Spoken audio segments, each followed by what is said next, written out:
नमस्कार मित्रांनो, कथेमध्ये आपलं स्वागत आहे. त्याआधी चॅनलला लाईक आणि सबस्क्राईब नक्की कराल आणि कथा तुम्हाला कशी वाटली तर कमेंट करून नक्की सांगा. आणि या आधीचे व्हिडिओ तुम्ही आपल्या चॅनलवर जाऊन बघू शकता. सिंघानिया या मेन्शनमध्ये सकाळी सकाळी विनोद आला होता आणि त्याला बघून संजय जाम चिडला होता. संजय लिव्हिंग रूममध्ये आपल्या बायकोच्या हातच्या कॉफीची वाट बघत होता. तर मिस्टर विनोद, कसं काय इथे एवढ्या सकाळी सकाळी येणं केलं? संजयने थंड आवाजात विचारलं. ते सर, थोडे पैसे हवे होते. विनोदही न लाजता बोलला.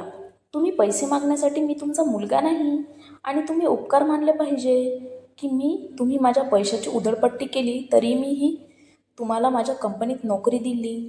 संजय आपला राग कंट्रोल करत बोलला. तो फक्त जान्हवीसाठी त्याला जास्त काही बोलत नव्हता. मी तुम्हाला यावेळी विनंती करतो सर, प्लीज मला मदत करा. विनोद गयावया करत बोलला नाही. आता मला अजून राग येण्याआधी माझ्या घरातून निघून जा. संजय बाहेर पडण्याचा इशारा करत म्हणाला. विनोदही जास्त काही बोलला नाही. उठला आणि निघून गेला. जान्हवी आतून 2 कॉफी मग घेऊन बाहेर आली. काका कुठे गेले आणि ते का आले होते? किचनमधून कॉफी कप घेऊन नुकत्याच आलेल्या जान्हवीने विचारलं.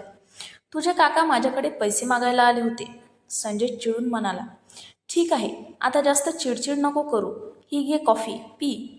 मग संजयच्या हातात देत जान्हवी बोलली. पुढच्या वीकमध्ये काही कामासाठी मला दुबई जावं लागेल.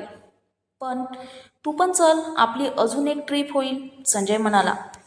मला आता कुठेही जाण्यामध्ये काही इंटरेस्ट नाही, जान्हवी त्याच्या जवळ बसत बोलली. चल ना बेबी, आपण लग्न झाल्यापासून हनीमूनला गेलो नाही, संजय म्हणाला. तू मला आधी हनीमूनला नेलं नाहीस, ही तुझी चुकी आहे, जान्हवी बोलली. मग मी आता माझी चुकी सुधारत आहे ना. आपण जाणार आहोत, संजय म्हणाला. याला बळजबरी म्हणतात, जान्हवी वैतागत बोलली. हो, मी तुझ्यावर जबरदस्ती करत आहे, कारण आजकाल तू माझं काही ऐकत नाही. उद्या मी कुणालला सगळी तयारी करायला सांगेन, संजय म्हणाला आणि आपल्या ऑफिससाठी निघून गेला. आज प्रेरणाचं काही लेक्चर वगैरे नव्हतं, म्हणून ती आज कॉलेजला गेली नव्हती. जान्हवी आणि प्रेरणा मिळून बाहेर बागेमध्ये फुलांची छोटी छोटी झाडे लावत होत्या. इकडच्या तिकडच्या गप्पा मारत मधून जान्हवी बोलली. मग प्रेरणा, तुझं आणि कुणालचं काय चालू आहे? जान्हवी डोळे मिचकावत बोलली. म्हणजे? प्रेरणाने हसत विचारलं. आजकाल दोघांचे तेवर बदलले आहेत काय? काय नक्की चालू आहे तुमचं? जान्हवीने हसत विचारलं. काही नाही बहिणी, फक्त आम्ही या नात्याविषयी सिरियस आहोत, प्रेरणाने लाजून उत्तर दिलं. कधी तिला कुणालबरोबर कम्फर्टेबल वाटू लागलं आणि तिने त्याच्याबरोबर राहण्याचा निर्णय घेतला, तिलाही समजलं नाही. हो का? मग तुझा चेहरा लाल का झाला आहे? ब्लश करत आहे यार तू. तू तर थांब, मला आज अंदाज आला आहे. काल दुपारी तुम्ही दोघे कुठं बिझी होतात ना? जान्हवी तिच्याकडे बघून भुवया उंचावत बोलली. हां, आता मला चिडवणं बंद करा, मी ऑलरेडी एम्बॅरेस झाली आहे. प्रेरणा आपलं तोंड दुसरीकडे फिरवत बोलली. इथे फक्त आपण दोघीच आहोत, मग मला काय लाजायचं आहे? जान्हवी बोलली आणि तिला अजून चिडवू लागली.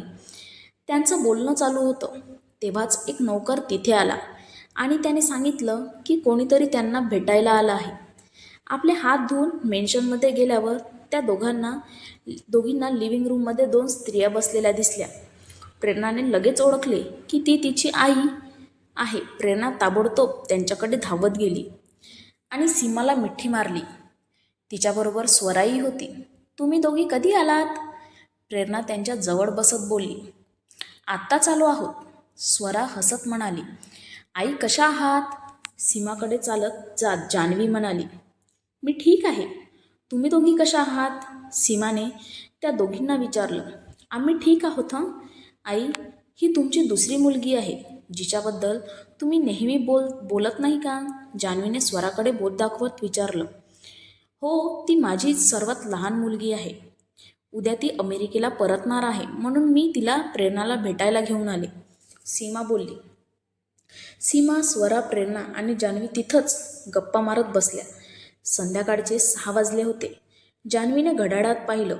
आतापर्यंत संजय आणि कुणाल यायला पाहिजे होते, पण ठीकच झालं की संजय आला नाही, नाहीतर सीमा आंटीला बघून तो नक्कीच काहीतरी बोलला असता. संजय आणि कुणालला आज उशीर होणार आहे. चला आपण डिनर करून घेऊ. काही वेळानंतर जान्हवी म्हणाली, हां चला. प्रेरणाही म्हणाली आणि त्या चौघींनी मिळून डिनर केला. रात्रीचे जेवण संपवून आणि थोडा ब्रेक घेतल्यावर सीमा आणि स्वरा यांनी घरी जाण्यासाठी निरोप घेतला. त्या चौघींनी एकमेकांना मिठी मारली. त्याचवेळी कुणाल आणि संजय घरी आले. संजयने त्यांच्या गळाभेटचा कार्यक्रम बघितला आणि त्यांना न पाहिल्याचं नाटक करत आपल्या रूममध्ये निघून गेला.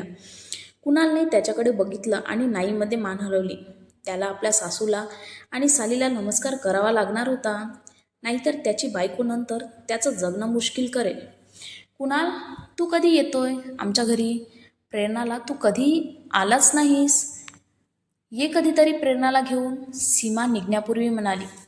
हो आंटी, जेव्हा आम्ही फ्री असू तेव्हा नक्की येऊ, कुणालने नम्रपणे उत्तर दिलं आणि सीमाने मान हलवली. सीमा आणि स्वरा घरी निघून गेल्या. प्रेरणा आणि कुणाल वरच्या मजल्यावर आपापल्या खोलीत गेले. जान्हवी ही आपल्या रूममध्ये आली तर संजय नुकताच फ्रेश होऊन आला, जो लहान टॉवेलने केस वाढवत होता. तुला भूक लागली असेल ना, मी जेवण घेऊन येऊ का? जान्हवी रूममध्ये येऊन बोलली. नाही, आत्ताच नको, मला थोडं काम आहे, संजय बोलला आणि त्याचं काम करत बसला. रात्री 10 वाजेपर्यंत संजय लॅपटॉपवर काम करत बसला होता. जान्हवी त्याच्याकडे बघत बघत बेडवर झोपली होती. नंतर त्याने खाली कॉल करून आपण जेवण मागवून घेतलं आणि जेवला. बेडवरती जाऊन तोही जान्हवीजवळ झोपून गेला. विनोदच्या घरी दुसरंच महाभारत चालू होतं. रुपाली आणि विनोदमध्ये भांडण चालू होतं आणि आत्या त्यांना थांबवण्याचा प्रयत्न करत होत्या. विनोदने बाहेर जुगार खेळण्यासाठी काही लोकांकडून कर्ज घेतलं होतं आणि तेच परत करण्यासाठी तो त्यांचा राहते घर विकण्याविषयी बोलत होता. तर रुपाली त्याच्यावर ओरडत होती की ती हे घर विकू देणार नव्हती. एकतर तुम्हाला तुमच्या आमच्याप्रती जबाबदारीची जाणीव नाही, वरून तुम्हाला आता तुमच्या फालतूच्या कर्जासाठी हे घर विकायचं आहे. हे घर विकलं तर राहायचं कुठे? रस्त्यावर? रुपाली ओरडत बोलली. तुला माझ्यापेक्षा महत्त्वाचं वाटतं का हे घर? जेव्हा माझे ते मित्र येतील आणि पैशासाठी मला मारतील तेव्हा तुला समजेल मला हे घर जा विकायचं आहे. विनोद तिला आपली बाजू पटवत म्हणाला. तुम्ही काय करत असलेल्या ऑफिसमधून ते कर्ज घेऊ शकता, बरोबर? काम करत असलेल्या ऑफिसमधून कर्ज घेऊ शकता, बरोबर? तुम्हाला हे घर विकण्याची गरज नाही, रुपाली म्हणाली. मी ते ट्राय केले आहे, पण तरीही काही उपयोग नाही. देणार नाहीत ते पैसे मला. माझा निर्णय एकमत आहे, हे घर विकलेच पाहिजे, विनोद म्हणाला. मग तिथून निघून गेला. आता काय करायचं आपण? तुझ्या पेमेंटमधून आपण आपल्या गरजा भागवतो, हेच काय? ती आपली प्रॉपर्टी आहे, ही विकली तर आपण जायचं कुठं? आत्या डोक्याला हात लावत बोलली. काळजी करू नको आई, आपण काहीतरी करू. हे घर मी बाबांना विकू देणार नाही, रुपाली म्हणाली आणि आपल्या रूममध्ये जाऊन तिने आपली बॅग घेतली. ती बाहेर कुठेतरी जाणार की आत्याने विचारलं. कुठे जात आहे? रुपाली जान्हवीकडून काही हेल्प मिळते का ते बघते. तू जेवण करायला आणि तुझ्या गोळ्या घ्यायला विसरू नकोस आणि टेन्शनही घेऊ नको. जान्हवी आणि संजय सर काहीतरी नक्की मदत करतील, मी आलेच. एवढं बोलून रुपाली बाहेर निघून गेली. तिने तिची स्कूटी घेतली आणि सिंघानिया मेन्शनकडे निघाली. संजय आणि जान्हवी पायऱ्या उतरून खाली आले तर रुपाली नुकतीच लिव्हिंग रूममध्ये आली होती. रुपाली, तू कधी आलीस? जान्हवीने विचारलं. हो ये, मी तुझा फोन आधी उचलला नाही कारण मी स्कूटीवर होते, रुपाली म्हणाली. ठीक आहे, आधी बसूया, जान्हवी म्हणाली. ते तिघे बसल्यानंतर संजय थेट पॉईंटवर आला.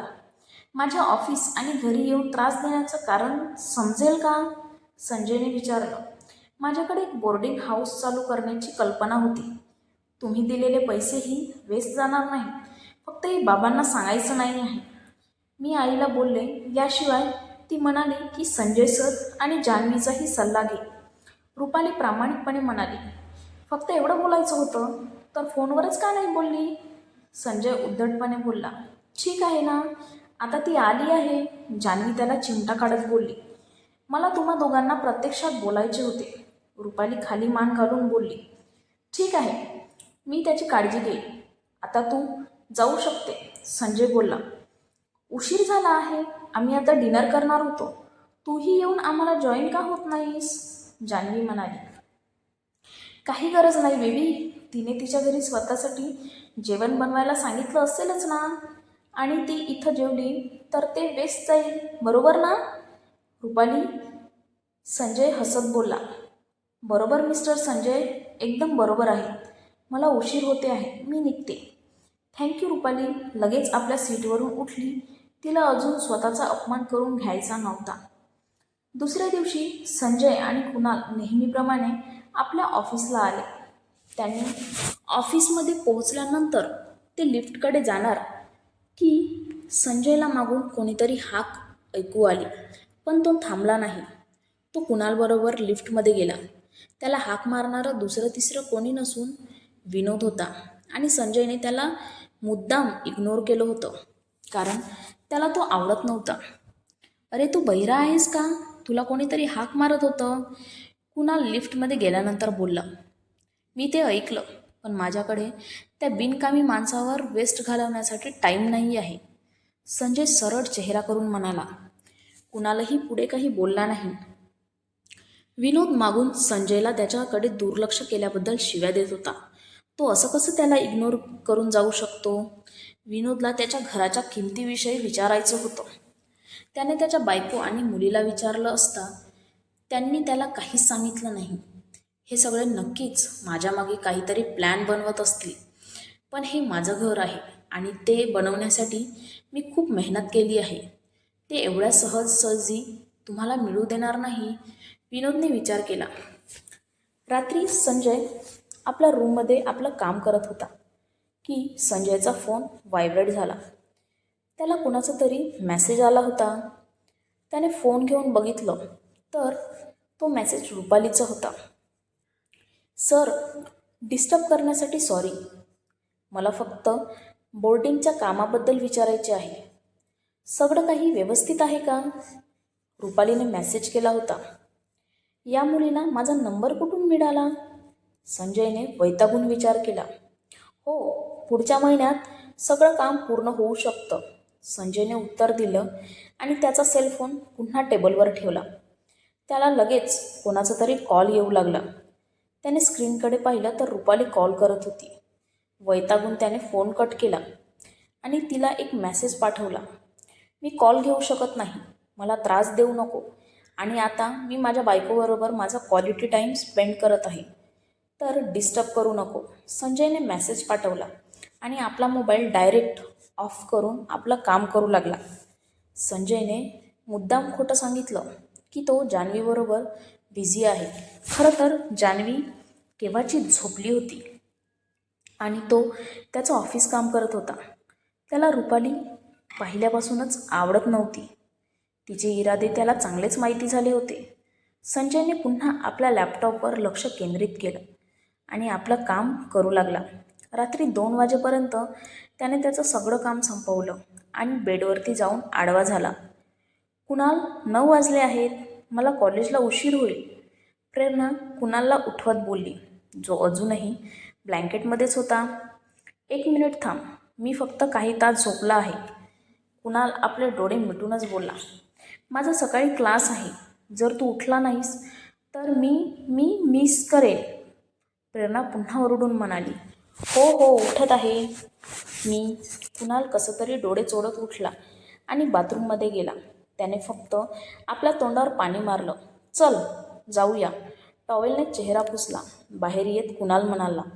प्रेरणा त्याच्याकडे गोंधळून पाहू लागली. मी अंघोळ नाही करणार आहे किंवा कपडे बदलणार नाही आहे, तुलाच उशीर होईल नंतर. एवढं बोलून कुणालने टेबलावरून गाडीची चावी घेतली. तुला जायचं आहे का नाही? प्रेम तिच्या जागेवरून हलत नसल्याचे पाहून कुणालने पुन्हा विचारलं. प्रेरणाने मान हलवली आणि त्याच्या मागे जाऊ लागली. आता काय झालं, गप का आहेस? कुणाल ड्रायव्हिंग करत करत बोलला. तू कपडे का बदलले नाहीस? प्रेरणा ओरडली. कोणाला समजणार आहे, कालचे आहेत, तुलाच कॉलेजला उशीर झाला असता. कुणाल बोलला. तरीही तू खूप आळशी आहेस, प्रेरणा बोलली. व्हॉटेवर, कुणाल डोळे फिरवत म्हणाला. जेव्हा कार कॅम्पसच्या गेटवर आली तेव्हा प्रेरणा काही न बोलता कारमधून बाहेर पडली आणि कॉलेजच्या गेटमधून आत जाऊ लागली. थोडं पुढे गेल्यानंतर प्रेरणाने मागे वळून पाहिलं तर कुणाल गेटजवळ एका मुलीला बोलत होता. प्रेरणाचा राग अजून वाढला. ती सरळ कुणालकडे गेली. कुणाल, माझं खूप पोट दुखतंय. मी आज कॉलेज करू शकणार नाही. प्रेरणा बोलली. अरे प्रेरणा, तू कुणालला ओळखतेस? महिलेने विचारलं. प्रेरणाने तिच्याकडे वळून पाहिलं तर ती तिच्या कॅम्पसमध्ये लेक्चरर होती. हो, तो माझा नवरा आहे, प्रेरणाने नम्रपणे उत्तर दिलं. पण तिच्या बोलण्यात गर्व होता. आय एम सॉरी, पण आता आम्हाला घरी जायचं आहे. चल बेबी. प्रेरणाने तिच्या सुंदर लेक्चररसमोर कुणालचा हात धरला. Rosie, I am sorry. Bye, Kunal मैत्रीपूर्ण आवाजात म्हणाला आणि गाडीत बसला. प्रेरणाही त्याच्याबरोबर गाडीत बसली. ते कारमध्ये चढल्यानंतर कुणाल इंजिन सुरू करणार होता की Rosie, I am sorry bye Prerna. Prerna कुणालची मिमिक्री करत तोंड वाकडं करून बोलली. ओ हो, तर मॅडमना जेलिसी फील होत आहे. पण तू मला सांगितलं नाही. तू का जेलिसी होत आहेस? कुणाल तिच्याकडे बघून हसत बोलला. मी तुझी बायको आहे, मग दुसऱ्या मुलींना तुझ्याजवळ बघून मी जेलिसी होणार नाही का? प्रेरणा तोंड फुगत म्हणाली. प्रेरणा, ती काही जवळ नाही आली, फक्त हॅलो म्हणाली. कुणाल म्हणाला. कोण होती ती? तुझी गर्लफ्रेंड की एक्स गर्लफ्रेंड की तुझी होणारी बायको? प्रेरणाने रागात विचारलं. अरे बाबा, मला आधीच बायको आहे, मग गर्लफ्रेंडची काय गरज आहे? आणि होणारी बायकोही नाही आहे, ती फक्त कॉलेज फ्रेंड आहे. कुणाल म्हणाला. काही असो, तू माझ्याशिवाय दुसऱ्या कोणत्याही मुलीला बोलू शकत नाही. प्रेरणा परत गाल फुगवून बोलली. प्रेम आहे, पण ते फक्त कृतीतून दिसत आहे. कधीतरी बोलूनही दाखव. कुणाल हळू आवाजात बडबडला. तुला काय म्हणायचे आहे? प्रेरणाला ऐकू आलं नाही म्हणून तिने विचारलं. काही नाही, कुणाल म्हणाला आणि आपल्या नवीन घराकडे गाडी वळवली. कार कुणालने त्याच्या घरासमोर बरोबर पार्क केली. प्रेरणा आणि कुणाल गाडीतून उतरले आणि घरात शिरले. कालपेक्षा वेगळं दिसत होतं. काही फर्निचर सेट केलं होतं. तू इथंच बस, मी तुझ्यासाठी इन्स्टंट नूडल बनवतो. आज सकाळी मला इन्स्टंट नूडल्स खायचे होते, कुणाल म्हणाला आणि किचनच्या दिशेने निघाला. रेफ्रिजरेटरमध्ये भाजीपाला आणि इतर स्वयंपाकाच्या वस्तूंनी पूर्ण भरलं होतं. कुणालच्या मागे मागे प्रेरणाही किचनमध्ये घुसली आणि सगळं सामान बघून गोंधळली. हा फ्रीज इतका का भरला आहे? कोण खाणार हे सगळं? प्रेरणाने विचारलं. आपण. अजून कोण?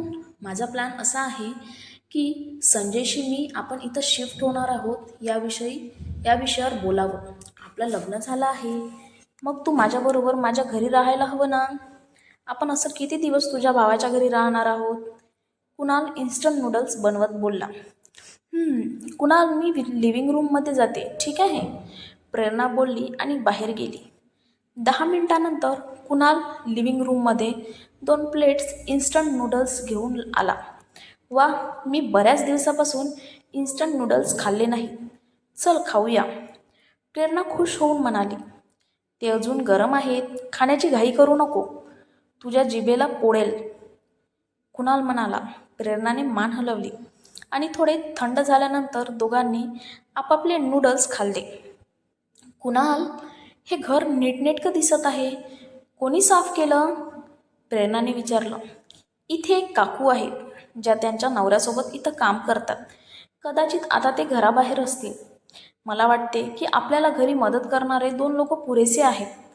कुणाल म्हणाला. हो, पुरेसे आहेत. शिवाय हे घर भाईच्या घरासारखे मोठे नाही, जे डझनभर लोकांना करावं लागेल. प्रेरणा म्हणाली. मी एवढं मोठं घर करावं असं तुला वाटतं का? कुणालने विचारलं. मुद्दा काय आहे? आपल्यासाठी हे पुरेसं आहे का? आणि आपल्याला मोठ्या घराची गरज आहे का नाही ना? जेव्हा आपल्याला खूप सारी मुलं होतील तेव्हा हवं तेवढं मोठं घर बांधू, प्रेरणा म्हणाली. किती? कुणालने हळूच विचारलं आणि त्याचा चेहरा प्रेरणाजवळ आणला. एवढे? प्रेरणा तिचे 5 बोटं दाखवत म्हणाली. कुणाल 10 बोटे दाखवत म्हणाला. फक्त तेवढे नको, मला एवढे पाहिजे. सर आणि मॅडम, कधी आलात तुम्ही? नुकत्याच घराच्या आत आलेल्या काकूंनी विचारलं. काही वेळ झाला. काका कुठे आहेत? कुणालने विचारलं. घराशेजारीच बाग दुरुस्त करत आहे. मग मी जाते, मला त्यांना पाणी द्यायचं आहे. काकू म्हणाल्या. हो काकू, तुम्ही जाऊ शकता, कुणालने प्रेमळपणे उत्तर दिलं. दुपारचे 4 वाजले होते. हे पाहून कुणाल आणि प्रेरणाने घरी परत जाण्याचा निर्णय घेतला. घरासमोर आल्यावर प्रेरणाला रुपाली तिथे आल्याचं दिसलं. ती नुकतीच तिच्या स्कूटीवरून उतरली होती. हाय रुपाली, तू आता इथं कशी? संजय भाई आणि वहिनी तर बाहेर गेले आहेत, प्रेरणा बोलली. ते घरी कधी येणार आहेत? मला त्यांच्याशी काहीतरी बोलायचं होतं, रुपाली म्हणाली. येतील थोड्या वेळात, तू चल आत, बसून त्यांची वाट बघ, प्रेरणा म्हणाली आणि रुपाली मान हलवून तिच्या मागे गेली. रुपाली आत गेली आणि लिव्हिंग रूममध्ये बसली. प्रेरणा आणि कुणाल त्यांच्या रूममध्ये फ्रेश होण्यासाठी निघून गेले. 15 मिनिटांनी संजय आणि जान्हवी शॉपिंग करून आले. जान्हवी थोडी थकलेली दिसत होती. तिचा हात संजयच्या हातात होता. ते दोघेही आत आले. त्यांना हॉलमध्ये रुपाली बसलेली दिसली. तिला बघून संजयने आठ्या पाडल्या. जानू, come sit here and you जा आणि जान्हवीसाठी पाणी घेऊन ये, संजय रुपालीला म्हणाला. संजय दुसरं कोणीतरी आणून देईल ना, तू तिला का सांगत आहेस? रुपाली काही बोलणार की जान्हवी बोलली. तिने दिलं तर काय प्रॉब्लेम आहे, तसंही बसलीच आहे ना ती, दुसरं काही करत तर नाही आहे, संजय म्हणाला. मी आणते, दात खात रुपाली उठली आणि किचनमध्ये जाऊन एक ग्लास पाणी घेऊन आली. तिने ते जान्हवीला दिलं. जानू चल, तुला आरामाची गरज आहे, मी तुला रूममध्ये घेऊन जातो, संजय म्हणाला. पण संजय, रुपाली आली आहे, तिला काहीतरी बोलायचं असेल, जान्हवी म्हणाली. हा संजय, मला रुपाली तिचं वाक्य पूर्ण करणार की माझ्या नावाने मला हाक मारण्याची तुझी हिंमत कशी झाली? आपण इतके जवळ आहोत का? संजयने उपहासात्मक हसत विचारलं. तुम्ही माझ्या बहिणीशी लग्न केले आहे, याचा अर्थ आपण नावाने एकमेकांना हाक मारू शकतो, रुपाली म्हणाली. तू करू शकत नाही, तू मला फक्त सर बोलू शकते आणि तुला काही बोलायचं असेल तर फक्त कॉलवर कर आणि माझ्या नंबरवर कॉल करू नको. माझ्याकडे तुझी सेवा करण्यासाठी वेळ नाही आहे, संजय म्हणाला आणि जान्हवीला बेडरूममध्ये घेऊन गेला. त्याला जान्हवीला एवढं पॅम्पर करताना बघून रुपाली खूप रागा आली होती. तिला वाटत होतं की संजय कधी ना कधी तिच्याकडे लक्ष देईल, पण इथं तर तो तिचा इन्सल्टवर इन्सल्ट करत होता. तिला फक्त थकवा आला होता, तर ती खूप आजारी असल्यासारखं वागत होती. रुपाली पाय आपटत मेन्शन बाहेर गेली. तिला घरी जाताना सुपरमार्केटमध्येही जायचं होतं, म्हणून इथं वेळ वाया घालून काही उपयोग नव्हता. ती तिच्या स्कूटीवरून सुपरमार्केटमध्ये पोहोचली. घरी जे जे सामान संपलं होतं ते ती एक एक करून घेऊ लागली. सगळी खरेदी पूर्ण झाल्यावर ती कॅशियरकडे गेली. घाईमध्ये चालत असताना तिचा कोणाला तरी धक्का लागला. सॉरी, मी ते बघितलं नाही, रुपाली हळूच म्हणाली. काही हरकत नाही. तू रुपाली आहेस ना, त्या बाईने विचारलं. रुपाली त्यांच्याकडे गोंधळून पाहू लागली. अगं, मी सीमा आंटी आहे, इकॉनॉमीमधली तुझी शेजारी होते मी, तू लहान होती तेव्हा. आपण आई, कशी आहेस तुझी? सीमाने विचारलं. सॉरी आंटी, मी तुम्हाला ओळखलं नाही, पण आई एकदम ठीक आहे. मला उशीर होत आहे, मी निघते. एवढं बोलून रुपाली बिल पे करून निघून गेली. यांचा चेहरा मला कसा आठवत नाही? कॅशियरकडून जाताना रुपालीने आश्चर्याने विचार केला. तिने तिची स्कूटी काढली आणि डायरेक्ट घरी गेली. बेल वाजवली तर दरवाजा तिच्या आईने उघडला. कुठे होतीस? बघ किती उशीर झाला आहे. आई तिला घरात येण्यासाठी रस्ता देत बोलली. घरातील सामान संपलं होतं ना, ते येताना घेऊन आले, हातातील पिशव्या दाखवत रुपाली बोलली. आत्यांनी मान हलवली आणि सगळं सामान लावू लागल्या. पाणी पिऊन रुपाली आपल्या रूममध्ये निघून गेली. काही वेळानंतर आत्याही आपलं काम संपवून रुपालीला बघण्यासाठी रूममध्ये गेल्या. रुपाली आपला बेड आवरत गाणं गुणगुणत होती आणि स्वतःशीच हसत होती. आत्या आत आली आणि तिने पाहिलं, रुपा आज खूप खुश दिसतेस, काही खास कारण की माझ्या राजकुमारीच्या आयुष्यात कोणी राजकुमार आला आहे? आत्याने हसत विचारलं आणि रुपालीने चकित होऊन आपल्या आईकडे बघितलं. आई, तुला कसं समजलं? म्हणजे मला एक जण आवडतो, पण तसं अजून काही नक्की नाही, रुपाली लाजत म्हणाली, अरे वा, छानच की. सगळं तुझ्या मनाप्रमाणे होऊ दे बस. आत्या तिच्या डोक्यावरून हात फिरवत बोलली. रुपालीने मान हलवली आणि तशीच गुणगुण करत बाथरूममध्ये गेली. दुसरीकडे संजय, जान्हवी, कुणाल आणि प्रेरणा डिनर करत होते. सगळे शांतपणे खात होते की कुणाल मध्येच बोलला, संजय, मी प्रेरणाबरोबर माझ्या नवीन बंगलोवरती शिफ्ट होणार आहे. का तुला शिफ्ट का व्हायचं आहे? इथं काही त्रास आहे का? संजयने विचारलं. नाही, मला त्रास देण्याची कोणामध्ये हिंमत आहे? फक्त मला माझ्या बायकोबरोबर एक नवीन जीवन सुरू करायचं आहे, तेही माझ्या नवीन घरामध्ये. कुणाल म्हणाला. प्रेरणाला यायचं आहे का तुझ्यासोबत? संजयने विचारलं. हो भाई, मला जायचं आहे कुणालबरोबर, प्रेरणा घाईघाईत म्हणाली आणि सगळे तिच्यावर हसू लागले. जर तुमचा निर्णय झाला असेल तर ठीक आहे. तुम्ही कधी शिफ्ट होणार आहात? संजयने विचारलं. उद्या दुपारी. उद्या सुट्टी असल्यामुळे मी प्रेरणाला पॅकिंगमध्येही मदत करू शकतो, कुणाल म्हणाला आणि संजयने मान हलवली. सगळ्यांच्या गप्पा झाल्यानंतर दोन्ही कपल आपापल्या रूममध्ये निघून गेले. दुसऱ्या दिवशी प्रेरणा आणि कुणालने आपलं सगळं सामान पॅक केलं आणि हॉलमध्ये आले, जिथं संजय आणि जान्हवी आधीच बसले होते. संजय आपल्या हातात कोणती तरी फाईल घेऊन होता. तो लक्षपूर्वक ती बघत होता. गुड मॉर्निंग भाई. वहिनी, प्रेरणा स्माईल करत बोलली. Good morning Janhavi. Good morning. जान्हवीनेही स्माईल केली. भाई, एवढा कशामध्ये बिझी आहे? प्रेरणा त्यांच्या बाजूला बसली आणि कुणालही तिच्या जवळ बसला. काही नाही, हॉस्पिटलमधून माझे रिपोर्ट्स आले आहेत, तेच बघत आहे, जान्हवी म्हणाली. मग काय रिपोर्ट आहे? कुणालने संजयकडे पाहून विचारलं. जानू इज ॲब्सोल्युटली फाईन. ती पूर्णपणे बरी झाली. संजयच्या चेहऱ्यावर मोठी स्माईल आणत बोलला आणि जान्हवीला मिठी मारली. संजय, मी आई होऊ शकते ना? जान्हवी हळू आवाजात विचारत म्हणाली. हो जानू. संजयने जान्हवीच्या गालावर ओठ टेकवले. ओ माय गॉड, खूप चांगली न्यूज आहे ही तर. प्रेरणा हसत बोलली. मग अजून एक गुड न्यूज कधी मिळणार? कुणालने हसत विचारलं. नाही, अजिबात नाही. मी आधी माझ्या जानूला एक रेस्टॉरंट ओपन करून देणार आहे. तिला तिचं ड्रीम जगू द्यायचं आहे, संजय म्हणाला. जान्हवी त्याच्याकडे बघून समाधानाने हसली. आमचं सोडा, तुमचा काय प्लॅन आहे पुढचा? संजयने प्रेरणा आणि कुणालला विचारलं. मी सध्या माझ्या बिझनेसवर आणि प्रेरणाने तिच्या स्टडीवर फोकस करायचं ठरवलं आहे. सगळं सेटल झालं की मग फॅमिली प्लॅनिंग करू, कुणाल म्हणाला.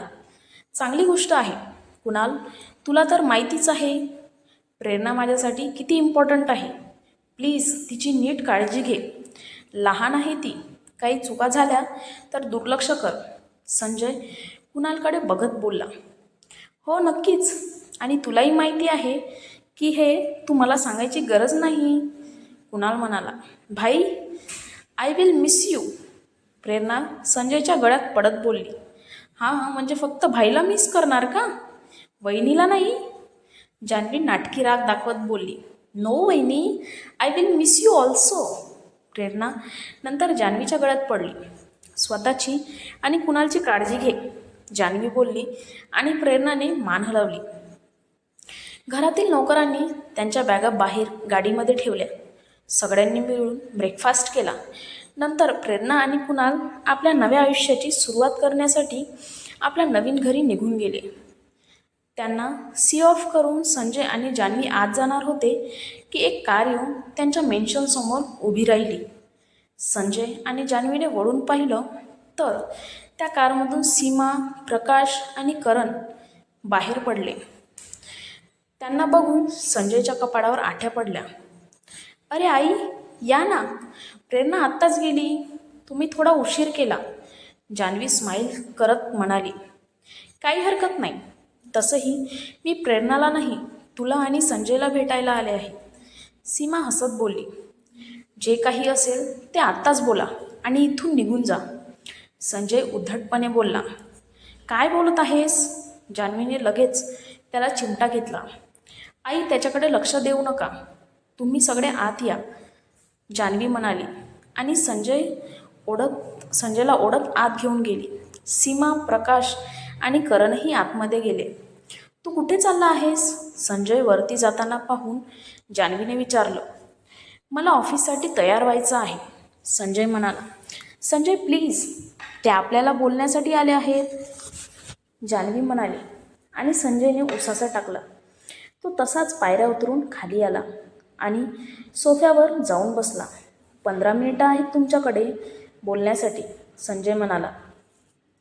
संजय, मी खूप दिवस झाले तुझ्या मनात जो माझ्याविषयी गैरसमज आहे तो दूर करण्याचा प्रयत्न करत होते, पण तू कधी मला बोलण्यासाठी वेळच दिला नाही. असो, तुला असं वाटतं ना की मी तुझ्या बाबांची गरिबी पाहून त्यांना सोडलं नव्हतं. बेटा, तुझे बाबा तेव्हा खूप आजारी होते. त्यांच्या हॉस्पिटलचा खर्च आपण नव्हतं उचलू शकत, कारण आपल्याकडे तेव्हा पैसे नव्हते. त्यांना हॉस्पिटलमधून घरी घेऊन आल्यानंतर मी बाहेर जॉब करायचा निर्णय घेतला, पण माझं जास्त शिक्षणही झालं नव्हतं, म्हणून ऑफिशियली कोणत्याही ऑफिसमध्ये मला जॉब मिळत नव्हता. मग माझी भेट प्रकाशबरोबर झाली. त्यांनी मला त्यांच्या 2 मुलांना सांभाळण्यासाठी आया पाहिजे असं सांगितलं. मीच त्यांना हे काम मी करते म्हणून विनंती केली. तसंही तेव्हा घर चालवण्यासाठी आणि तुझ्या बाबांचा गोळ्या औषधांचा खर्चासाठी पैसे हवे होते. तुम्ही दोघेही छोटे होतात, तुमच्या शाळेचा खर्च होता, म्हणून मी ते काम करू लागले आणि तेव्हापासून माझं तुमच्याकडे आणि तुमच्या बाबांकडे दुर्लक्ष होऊ लागलं. सीमा थोडं थांबली आणि पुढे बोलू लागली. डॉक्टरांकडून समजलं की त्यांना ऑपरेशनची गरज होती आणि त्याच्यासाठी खूप खर्च होणार होता, पण मी तो करायला तयार होते. पडेल ते काम करू लागले. जास्त घराबाहेर राहत होते म्हणून तुला माझा राग येत होता. मी बाबांकडे दुर्लक्ष करत आहे असं तुला वाटत होतं, पण असं काही नव्हतं बेटा. मी त्यांच्यासाठीच सगळं करत होते. स्वरा लहान होती, तिला तिच्या आजीकडे जायचं होतं. मग प्रकाशने मला विनंती केली तिच्याबरोबर थोडे दिवस अमेरिकेला जायची. मी नाहीच बोलत होते, पण त्यांनी मला त्याचे जास्त पैसे देणार म्हणूनही सांगितलं. मग मी तुझ्या काकांना काही पैसे दिले आणि तुमच्याकडे लक्ष द्यायला सांगून स्वराबरोबर निघून गेले. तेव्हा तुमच्या काकांवर विश्वास ठेवणं माझ्या आयुष्यातील सगळ्यात मोठी चूक ठरली.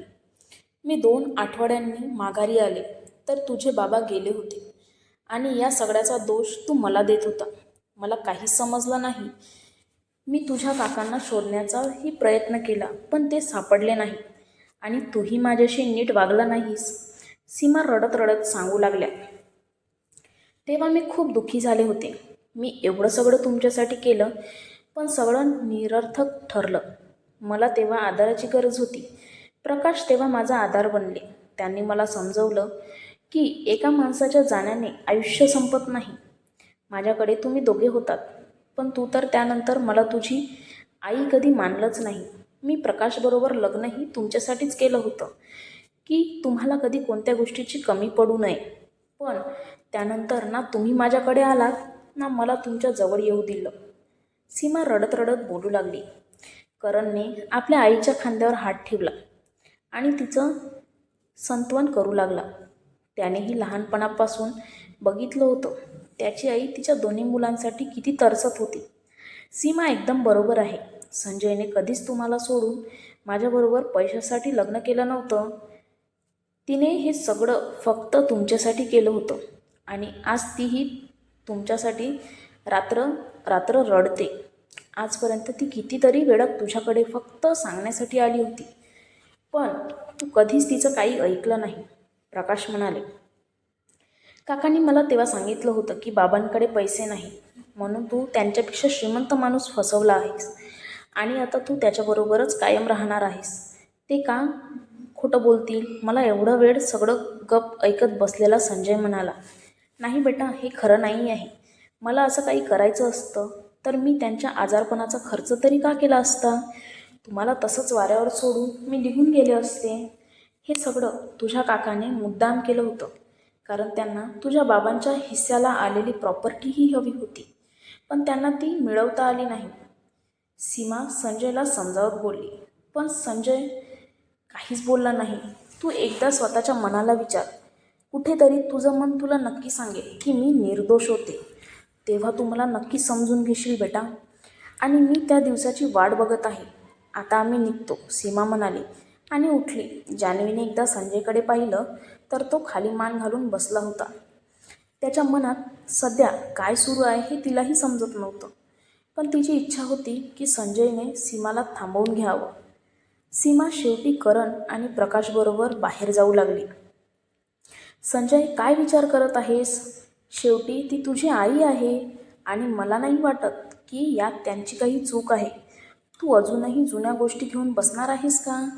मान्य आहे आज तुझे बाबा इथं नाही आहेत, पण तुझी आई तर आहे ना. तू तिलाही असं दूर लोटणार आहेस का? ज्यांना आई वडिलांचं प्रेम मिळत नाही त्यांना त्यांची किंमत विचार. तुला तर मिळत आहे तरी तू त्याकडे दुर्लक्ष करत आहेस. थांबव त्यांना संजय. जान्हवी संजयच्या खांद्यावर हात ठेवून बोलली.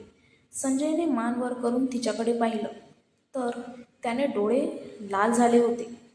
एक अश्रू त्याच्या गालावर विसावला. जान्हवीने स्माईल केली आणि होमध्ये मान हलवली. संजय आपल्या जागेवरून उठला आणि उंबरठा ओलांडून जाणाऱ्या सीमाला हाक मारली. सीमा तिथं स्तब्ध उभी राहिली. तिने मागे वळून पाहिलं. संजय धावत तिच्याकडे आला आणि तिला घट्ट मिठी मारली. आय एम सॉरी आई, मी तुला खूप त्रास दिला ना? संजय रडत रडत बोलला. नाही बेटा, ही तुझी चूक नव्हती. सीमा त्यांच्या पाठीवरून हात फिरवत बोलली. सगळे आत येऊन बसले. आता संजय सीमाबरोबर बसला होता आणि तिच्याबरोबर गप्पा मारत होता की दारावरची बेल वाजली. बटलरने जाऊन दरवाजा उघडला. रुपाली आणि आत्या आतमध्ये आल्या. आत्याने सगळ्याकडे बघितलं आणि त्यांची नजर जाऊन सीमावरती थांबली. सीमा, तू इथं काय करत आहेस? आत्याने विचारलं. अरे निर्मला, तू इथं काय करत आहे? सीमाही लगेच म्हणाली. मी जान्हवीकडे आले होते.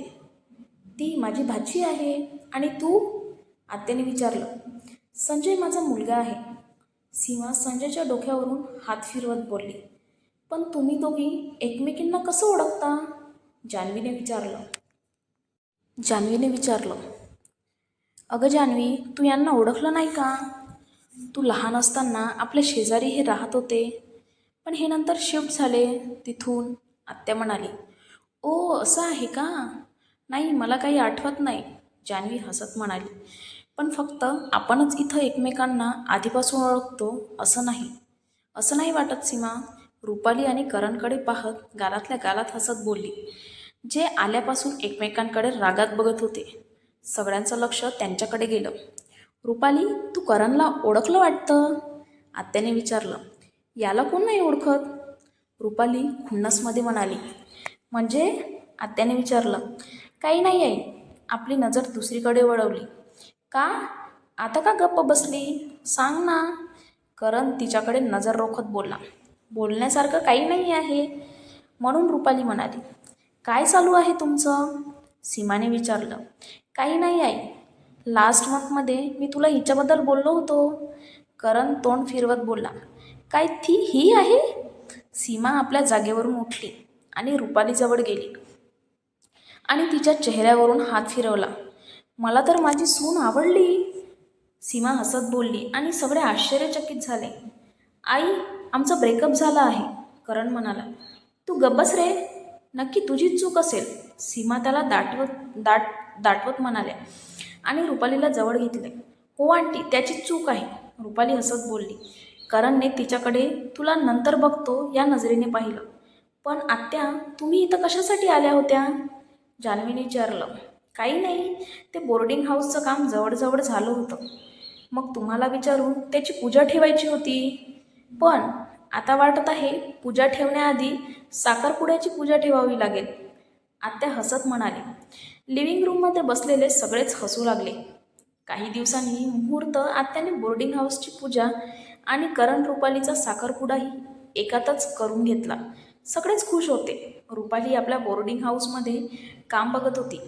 करण त्याच्या बाबांच्या ऑफिसमध्ये काम करत होता. संजयने जान्हवीला एक नवीन रेस्टॉरंटही ओपन करून दिलं होतं. तोही त्याच्या माफिया लाईफमधून बाहेर पडला होता आणि आपल्या टेक्स्टाईल कंपनीवरती लक्ष केंद्रित करत होता. प्रेरणानेही आपल्या कॉलेजकडे लक्ष द्यायला चालू केलं होतं. कुणाल संजयला मदत करत आपल्या कंपनीमध्ये काम करत होता. सगळेच आपल्या लाईफमध्ये खुश होते. हा कथेचा शेवटचा भाग होता, त्यामुळे तुम्हाला आवडल्यास चॅनलला लाईक आणि सबस्क्राईब नक्की कराल आणि अशाच आणखी पुन्हा नवनवीन कथा तुम्हाला येत राहील. त्यासाठी कमेंट करून नक्की सांगाल की तुम्हाला कथा कशा वाटतात.